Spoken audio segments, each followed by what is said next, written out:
Republican Congressman Devin Nunes of California has been engaged for years in a very weird legal battle with a bunch of random Twitter accounts that troll him.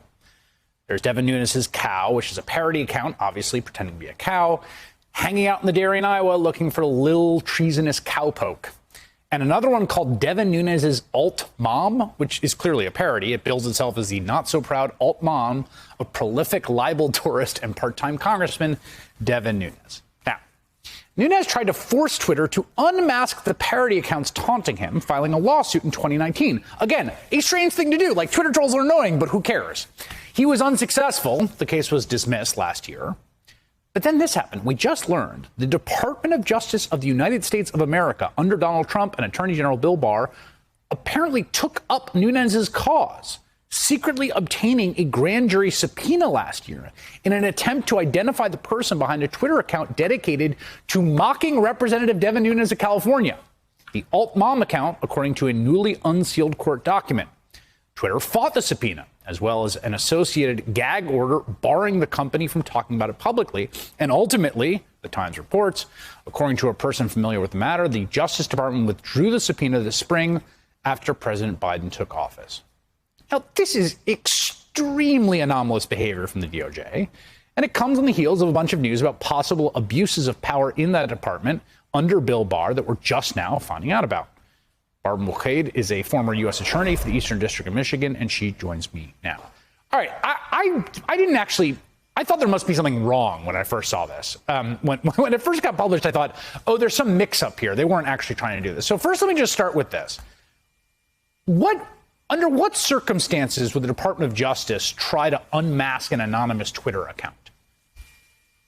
Well, it could be a legitimate use in some context. For example, Chris, if someone were to tweet a threat about somebody, right. Now, I'm going to kill Chris Hayes, and it's coming from an anonymous account, that would be an appropriate use of a grand jury subpoena. There's a federal statute, 18 U.S.C. Section 875C, that makes it a crime to threaten to kidnap or physically injure someone in interstate commerce. And so that would be appropriate to figure out who sent that threat so that person could be investigated, questioned, find out if they mean it, if they have the means to actually kill you. So there is a legitimate means for that when there is some evidence of a threatening communication.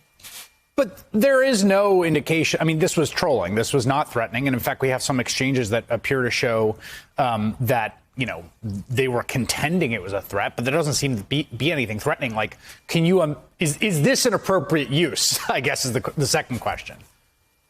Well, yes, and that's what has the Twitter lawyers concerned, what prompted them to file this motion with the judge to challenge and quash the subpoena. Twitter responds to subpoenas all the time, but what got their attention in this case was it appeared that this subpoena was trying to criminalize free speech. It looked at this account to see if there was anything that was threatening about it, and it said there's not. It looks like just a lot of mockery of Devin Nunes, a lot of things about his politics, ridiculing him.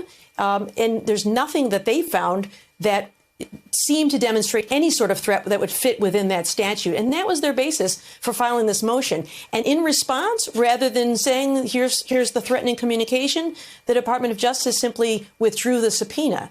So I don't know if that means that there never was any threatening communication, or there's something they don't want to share. It's a little murky there, but I think that we're right to be concerned that this appears on its face to be a really blatant abuse of the grand jury power. Okay, so here's so step one is we know Devin Nunes hates these Twitter accounts because he sued them. And I thought the whole time as I watched this unfold, I thought, man, this is so embarrassingly thin-skinned. Like, you're a public figure. It's the internet. Like, who cares, right? You're being mocked. It comes with the territory, buddy. Get another line of work. But whatever. It hurt his fifis. He was very sad about it. He wanted to use the legal process to make them stop making fun of him.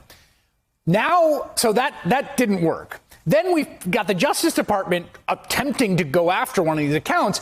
And it looks like 2 + 2 = 4, which is that the Occam's razor theory for what happened here is that someone in Devin Nunes' orbit passed along to the Department of Justice their frustration with this, right? I mean, we don't know, but it's hard to understand how it would come to that otherwise.